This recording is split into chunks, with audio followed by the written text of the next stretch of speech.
नमस्कार विद्यार्थियों, school online class में आपका स्वागत है। सामाजिक कक्षा 10 हम पाठ 1 की चर्चा कर रहे थे। 1612 से प्रारंभ से लेकर 1206 ईस्वी तक। इसमें हमने लगभग अब अंतिम चरण में है कि लास्ट टॉपिक है बाह्य आक्रमणकारी। इससे पहले हमने बहुत से राजवंशों के बारे में जानकारी प्राप्त की थी। भारत में बहुत से राजवंश कुछ शासकों ने यहाँ पे शासन किया था। इसके अलावा बाहरी आक्रमणकारी का तात्पर्य ये है कि भारत में विदेशों की जो निवास करने वाली जनजातियां थी वो भी भारत में आक्रमण के कार्य के रूप में आए और यहाँ पे उन्होंने शासन किया। तो बाहरी आक्रमणकारी जो शासक हुए वो 3 वंशों की चर्चा यहाँ पे की जाएगी, शक वंश, कुंभ वंश और कुषाण वंश। तो आज हम शक से प्रारंभ करते हैं कि शक वंश कैसे भारत में आया। ये एक विदेशी जनजाति थी, कहाँ की रहने वाली थी, इसकी हम चर्चा करेंगे। भारत में इन्होंने कहाँ कहाँ शासन किया और इसके प्रमुख जो शासक रहे कौन थे, इनकी चर्चा हम इसमें करेंगे। तो जो शक जनजाति है इसके लिए हमें सबसे पहले ध्यान में रखना है कि कहाँ के रहने वाले थे। ये मध्य एशिया के रहने वाले थे। यहाँ लिखता हूँ, पहला पॉइंट तो यही है, ये मध्य एशिया के रहने वाले थे। यह मध्य एशिया की एक आक्रमण या लड़ाकू जनजाति थी। पहली बात तो आपको ये ध्यान रखनी है कि कहाँ के रहने वाले थे शक, या मध्य एशिया के रहने वाले थे। कहाँ के रहने वाले थे? मध्य एशिया के। अभी भारत कैसे आए इसकी हम चर्चा करते हैं। इकहत्तर ईसा पूर्व में शकों द्वारा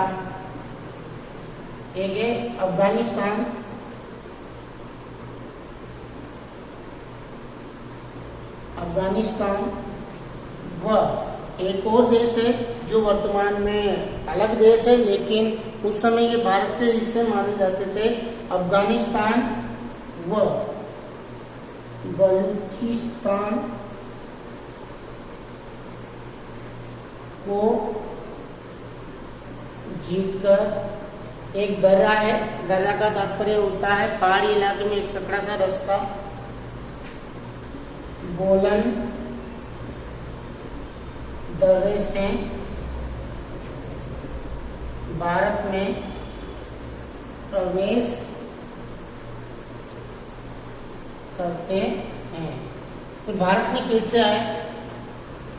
71 ईसा पूर्व में शकों द्वारा अफगानिस्तान और बलूचिस्तान को जीतकर बोलन दर्रे से भारत में प्रवेश करते हैं। यानी इनका भारत में आगमन 71 ईसा पूर्व हुआ था। अब नेक्स्ट अगर इनकी हम बात करें, इन्होंने भारत में प्रवेश कर ही लिया। अब भारत में प्रवेश करने के बाद ये कहाँ कहाँ पर शासन करते हैं? तो भारत में शकों द्वारा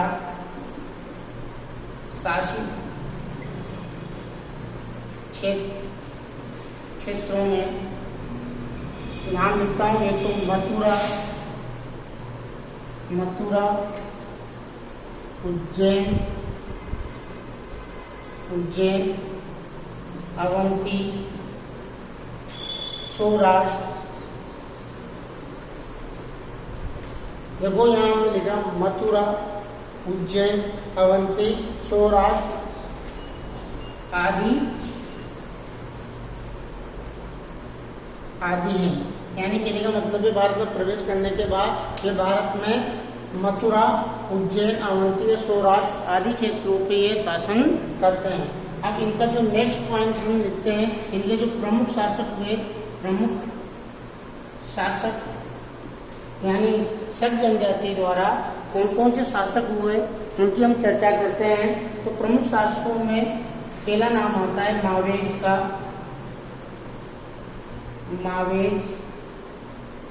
इसका नाम आता है मावेज का आता है। फिर एजेज, मावेज, एजेज, फिर राजगुल, राजगुल।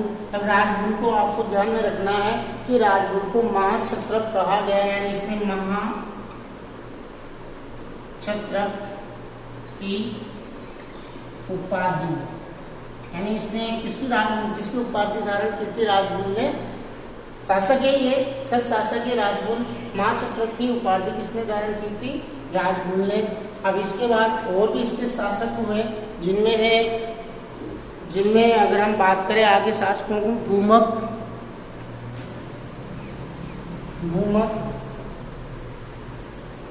नहपान,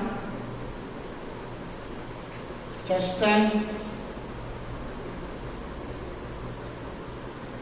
नहपान और चष्टन। इसके अलावा फिर एक और आता है यहाँ पे जिसका नाम है रुद्रदामन। क्या नाम है? रुद्रदामन।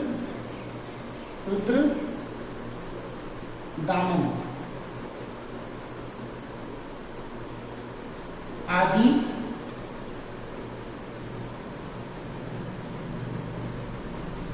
शासक हुए, आदि शासक। तो हम कहने का मतलब प्रमुख शासकों में अगर हम चर्चा करें, मावेज, एजेज, राजगुल के बारे में आपको ध्यान में रखना है। महाक्षत्रप की उपाधि इसने धारण की थी। इसके बाद भूमक, फिर नहपान, चष्टन और रुद्रदामन। तो इनमें हम जैसे नहपान की चर्चा करें, जैसे हमने इसमें राजगुल की चर्चा की, ये महाक्षत्रप की उपाधि धारण की। नहपान की अगर हम चर्चा करें, इसका ये आपको लिखेगा नहीं, यहाँ तक आप स्क्रीनशॉट ले लें, मैं यहाँ फिर लिख दूंगा नहपान की क्या विशेषता है। ऐसे रुद्रदामन की हमें 2 राजाओं की विशेषता लिखनी है। देखा जाए शकों में सबसे महान शासक रुद्रदामन को ही माना जाता है।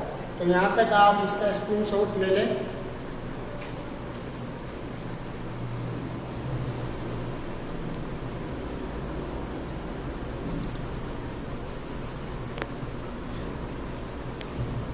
ठीक है, ले लिया होगा आपने स्क्रीनशॉट। अब हम ये ऊपर से मिटा देते हैं ताकि हम आगे की जानकारी और लिख सकें।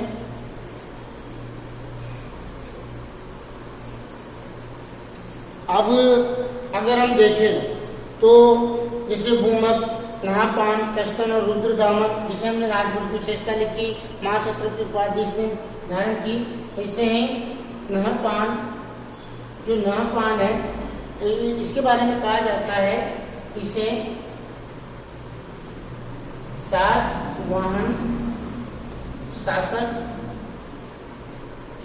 शासक गौतमी पुत्र सातकर्णी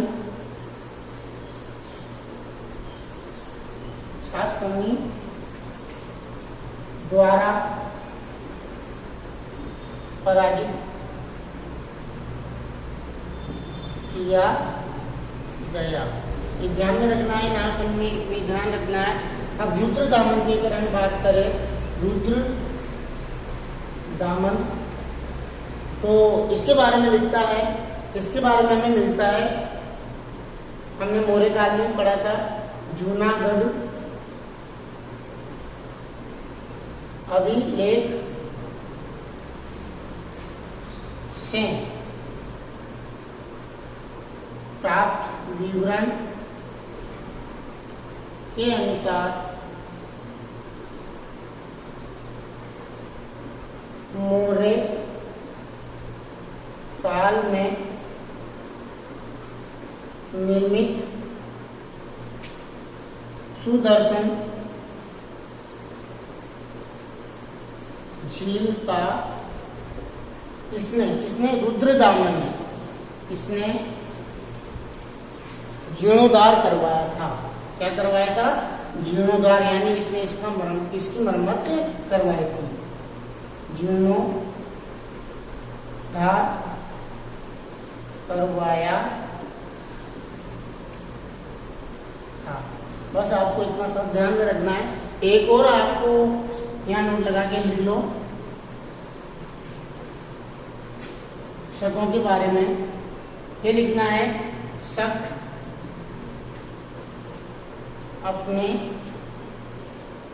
आपको क्षत्रप कहते थे। क्या कहते थे? क्षत्रप। यानी ये जितने भी शासक भारत में हुए ये अपने आप को क्या कहते थे? क्षत्रप कहते थे। ध्यान रखना, क्षत्रप कौन से शासक अपने आप को कहते थे? शक शासक कहते थे।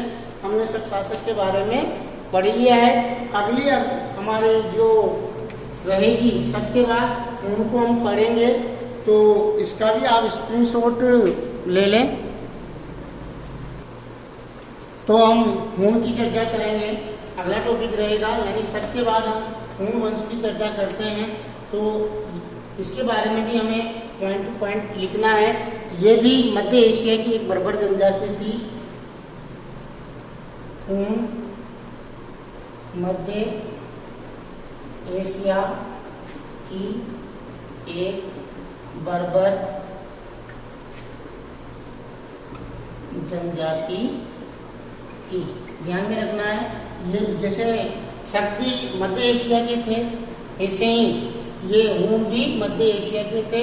वो एक लड़ाकू जनजाति थी, ये एक बर्बर जनजाति थी। अब इसके बारे में आगे हम कहें,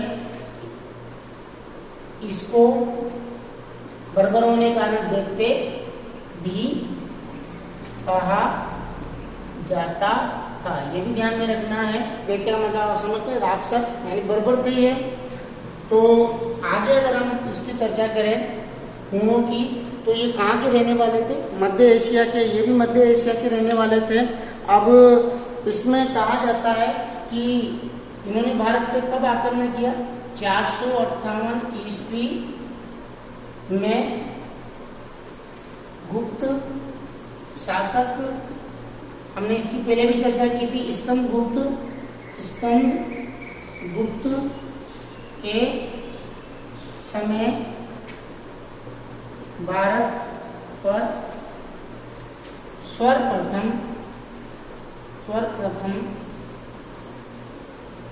आक्रमण किया था। तो ध्यान में रखना, भारत में हूणों द्वारा आक्रमण कब किया गया? 458 ईस्वी में। कौन सा वंश था उस समय भारत पे शासक कर रहा था? गुप्त वंश था। और गुप्त वंश का भी कौन सा शासक था? स्कंद गुप्त था। उस समय हूणों द्वारा भारत पर आक्रमण किया जाता है। अब हूणों द्वारा आक्रमण किया जाता है, लेकिन इसमें वो सफल नहीं हुए। स्कंद गुप्त द्वारा इनको पराजित कर दिया जाता है। तो लिखता हूं, लेकिन वह पराजित हुए।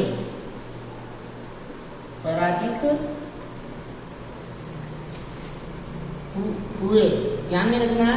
तो ये हमने चर्चा की कि हूणों द्वारा भारत पर कब आक्रमण किया, ध्यान में रखना है। अगली अगर हम जानकारी इनकी लेते हैं, तो कहा जाता है कि यहाँ तो ये असफल हो गए, लेकिन हम पढ़ रहे हैं कि हूणों का वंश रहा है भारत में, यानी शासन किया है। तो इसके बाद एक और नाम आता है कि भारत में कौन सा शासक जो हूण शासक था, वो भारत में हूण वंश की स्थापना करता है। तो इसके लिए हम आगे चर्चा करते हैं कि एक शासक होता है इनका, एक तोरमान,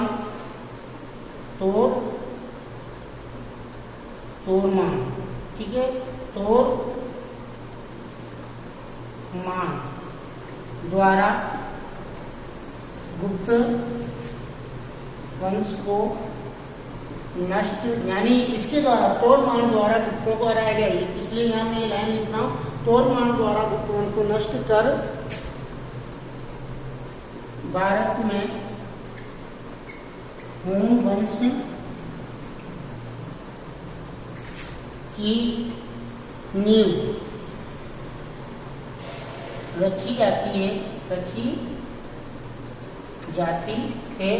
अब तो तोरमान के द्वारा हूणों का, यहाँ पर हूणों का वंश चलता है, तो यहाँ लिखा जाता है कि तोरमान द्वारा गुप्त वंश को नष्ट कर भारत में हूण वंश की नींव रखी जाती है। साथ ही इसने एक उपाधि धारण की थी, महाराजा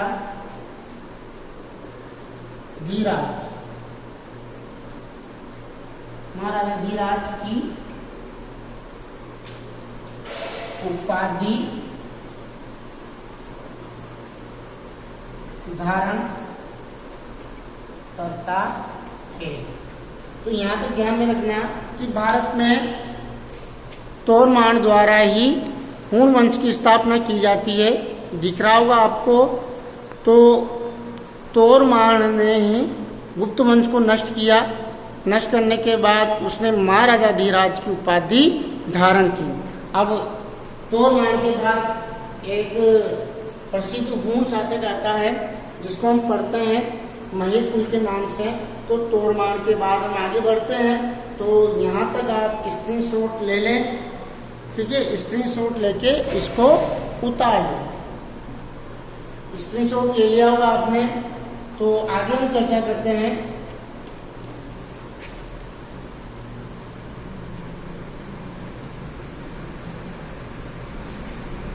तो तोरमान के बाद यानी तोरमान का पुत्र उचित मतलब तोरमान का ही पुत्र होता है। ये संस्थापक है उनका भारत में। तोरमान का पुत्र महिरकुल शासक बनता है, यानी ये शासक करता है यानी तोरमान के बाद कौन शासक बनता है? महिरकुल। और महिरकुल क्या करता है? यह अपनी राजधानी शाइलकोट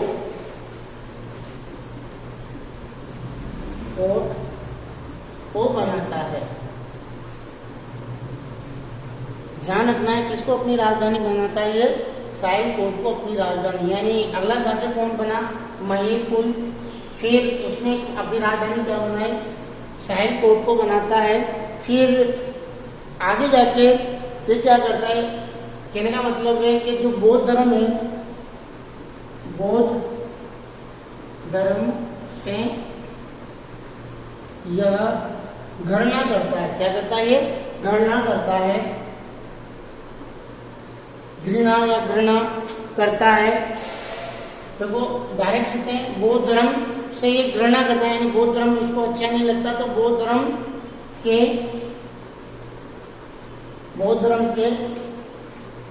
मठ व स्तूपों को ये नष्ट करवा देता है। ध्यान रखना, उनको क्या करता है? नष्ट करवा देता है। फिर इसको भी एक मालवा के शासक हुए यशोधर्म। क्या नाम है? यशोधर्मो। ठीक है, यशोधर्मो या यशोधर्म कर दो। शासक हुआ यशोधर्मा से पराजित होता है। अब ये पराजित होकर कश्मीर चला जाता है। बाद यह पराजित हो गया, यानी यहाँ इसका शासन समाप्त हो गया। यशोधर्मा ने इसको पराजित करके वहां अधिकार कर लिया। तो यह कश्मीर, यानी यह कौन? ये महिरकुल कश्मीर जाकर नए राज्य की स्थापना करता है। यानी कहाँ चला गया? ये युद्ध हारने के बाद कश्मीर चल जाता है और कश्मीर को अपना राज्य बनाता है। तो ये यहाँ तक हमने हूणों के बारे में पढ़ा। हूणों में आपको दो ही चीजें याद रखनी है, एक तो तोरमान और तोरमान का पुत्र महिरकुल। तोरमान ने मतलब गुप्तों को नष्ट करके, यानी उनके शासन को नष्ट करके यहाँ पे हूण वंश की स्थापना करता है। फिर इसका बेटा आता है जिसका नाम है महिरकुल। वह अपनी राजधानी शाइलकोट को बनाता है। बौद्ध धर्म के मठ और स्तूपों को नष्ट करवाता है, यानी बौद्ध धर्म से वो घृणा करता था। और फिर बाद में क्या हुआ? आगे चल के मालवा का शासक था यशोधर्मा, उससे ये पराजित होता है। पराजित होने के बाद कहाँ चला जाता है? ये कश्मीर में जाकर नए राज्य की स्थापना करता है। तो हूण शासकों में इतना ही। अब इसमें भी आप इसका भी स्क्रीन, जहाँ तक हमने पढ़ा उसका स्क्रीनशॉट ले लें। अब अगला जो हम पढ़ेंगे वो कुषाण को पढ़ेंगे। तो कुषाण वंश में हम आगे बढ़ते हैं। कुषाण वंश यानी लास्ट है टॉपिक। तो कुषाण वंश के बारे में हम पढ़ते हैं कि जो कुषाण वंश है इनको यूची या टोचेरियन भी कहते हैं। तो कुषाणों को क्या कहते हैं? यूची या टोचेरियन भी कहते हैं। ठीक है, कुषाणों को क्या कहते हैं? यूची और टोचेरियन भी कहते हैं। यह 5 कबीलों में बटे थे। ये ध्यान रखना, जो कुषाण हुए वो 5 कबीलों में बटे हुए थे। फिर हमें कौन कौन से इनके प्रमुख शासक रहे, अगला टॉपिक है अपना प्रमुख शासक। तो प्रमुख शासक में यहाँ नाम थोड़े देख लेना आप। यहाँ कुजल कड़फिसस फर्स्ट यानी कुजल कड़फिसस फर्स्ट और भीम कड़फिसस सेकंड और फिर कनिष्क, ये कुषाण वंश के प्रसिद्ध शासक हुए यानी प्रमुख शासक हुए। तो इनमें से हम केवल चर्चा कनिष्क की करेंगे। किसकी करेंगे? कनिष्क की। यानी एग्जाम में कनिष्क से संबंधित प्रश्न आ सकता है, इसलिए हम केवल कनिष्क के बारे में ही चर्चा करेंगे। तो कनिष्क के बारे में सर्वप्रथम हम चर्चा प्रारंभ करते हैं। तो इसके लिए ये लिखेंगे कि यह कुषाण शासकों में प्रमुख शासक हुआ।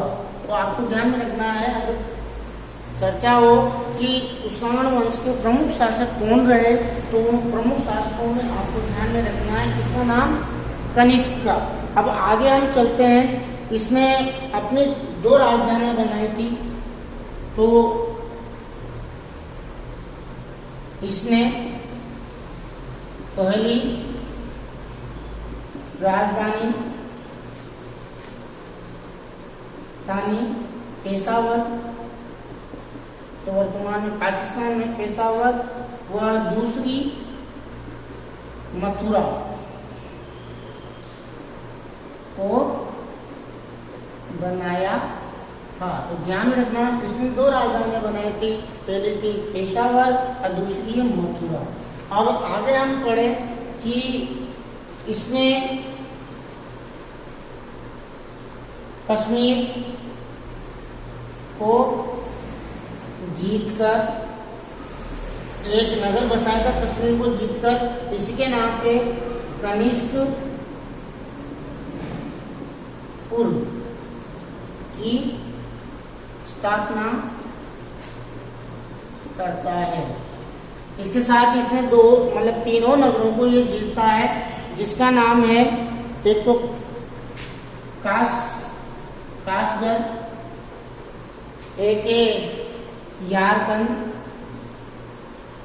व खोतान को भी जीता था। ध्यान में रखना, कनिष्क के द्वारा जीते गए एक तो कश्मीर में कौन सा नगर बसा है? कनिष्कपुर।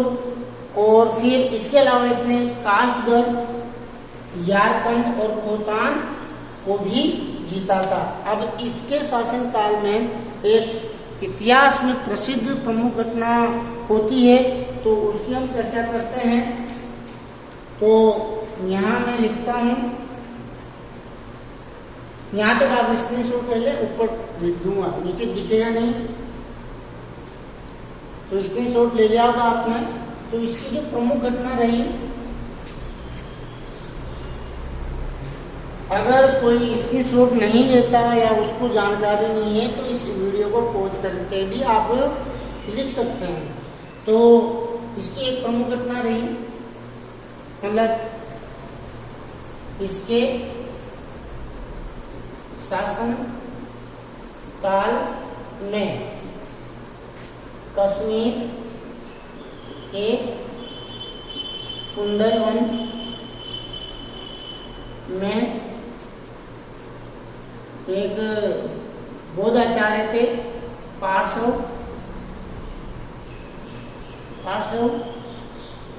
आचार्य लिखता हूं यहाँ, आचार्य पार्श्व की अध्यक्षता में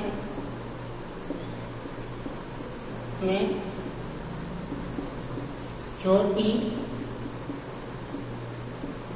बोध संगीति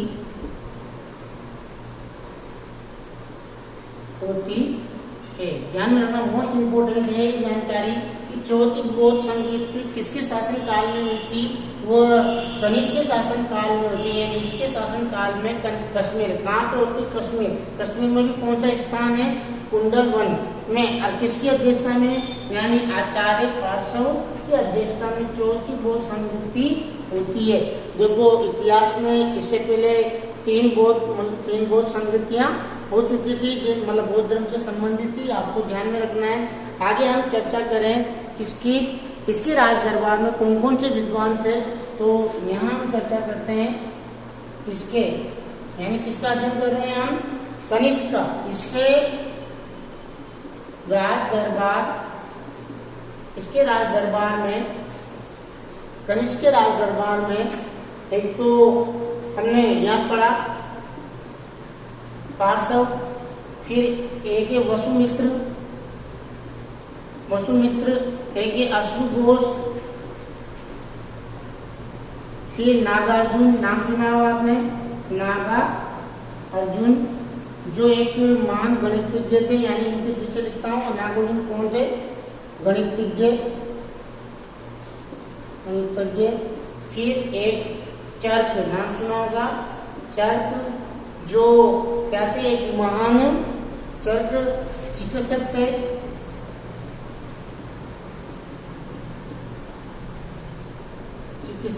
ये मैं यहाँ से साफ कर देता हूँ।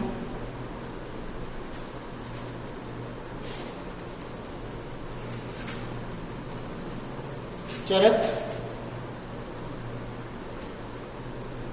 ठीक है, चारक नहीं है, चरक है। चरक महान चिकित्सक आदि महान विद्वानों को संरक्षण प्राप्त था। तो हमने कनिष्क के बारे में पढ़ा।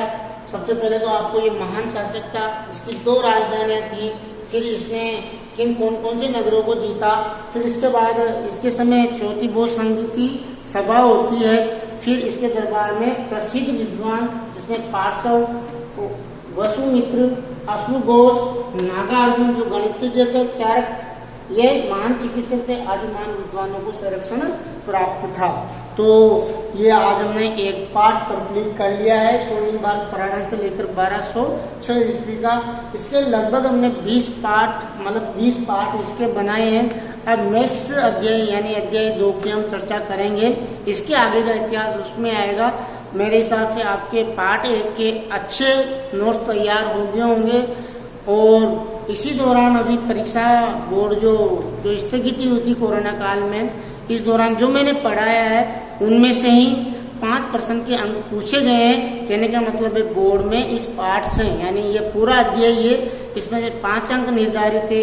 1 अंक का 1 प्रश्न आता है और 4 अंक का 1 प्रश्न आता है। दोनों मैंने पढ़ा है, उन्हीं में से बेटा है। तो आप इनको अच्छी तरह से पढ़ें ताकि 5 अंकों के लिए आप निश्चिंत हो जाए कि 5 अंक हम बोर्ड में अच्छी तरह से प्राप्त कर लेंगे। तब तक धन्यवाद।